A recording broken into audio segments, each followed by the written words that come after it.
RTI Live News. Ask for right.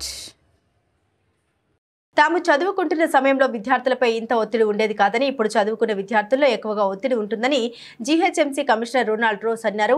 Kukatpally zonal పరిధిలోని 7వ ఫేజ్లో జీహెచ్ఎంసీ సమ్మర్ కోచింగ్ క్యాంపును ప్రముఖ టేబుల్ టెన్నిస్ క్రీడాకారిణి నైనా జైస్వాల్ కుకట్పల్లి జోనల్ కమిషనర్ అభిలాష అభినవ్తో కలిసి కోచింగ్ క్యాంపును పరిశీలించారు. ఈ జీహెచ్ఎంసీ పరిధిలోని అన్ని చోట్ల ఈ సమ్మర్ క్యాంపులను ఏర్పాటు చేశామన్నారు. పిల్లలకు ఉపయోగపడే విధంగా వారిలో మానసిక ఉల్లాసాన్ని పెంపొందించేందుకు ఆటలు ఎంతో తోడ్పడతాయని తెలియజేశారు. ఈ సమ్మర్ క్యాంపులు వేసవి ముగిసే వరకు కొనసాగుతుందని వెల్లడించారు. పిల్లలకు ఈ ఆటలు ఇలా కొనసాగించాలి అంటే జీహెచ్ఎంసీ పరిధిలో అన్ని ఆటల విభాగాల్లో మంచి కోచ్లు సైతం అందుబాటులో ఉన్నారని, వారిని మరింత నైపుణ్యంగా తీర్చిదిద్దేందుకు తాము ఎప్పుడూ అండగా ఉంటామని కమిషనర్ తెలిపారు.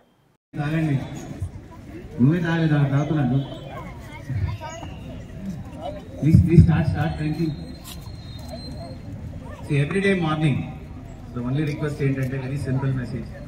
నేను నైనా గారు ఏం చెప్పాలో నైనా గారు చెప్పేశారు మీ అందరికీ కూడా. Everyday morning please come for the summer camp.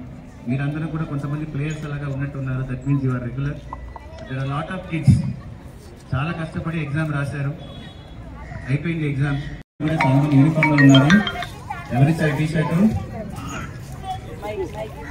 Kids వినిపిస్తున్నాయా మాట్లాడుతున్నది? ఎండ ఎక్కువైపోయింది కదా.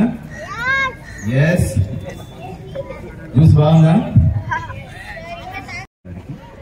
జోనల్ కమిషనర్ గారికి, ఏసీ స్పోర్ట్స్కి, ఇక్కడ వచ్చిన other coaches, parents and children అందరికి కూడా నమస్కారం.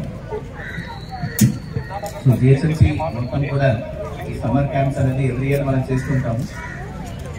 ఈ ఇయర్ కూడా అలాగే మన పిల్లలందరినీ ఎంగేజ్ చేసుకుని చేయడానికి నాకు ఎవరి పిల్లలు కనపడలేదండి.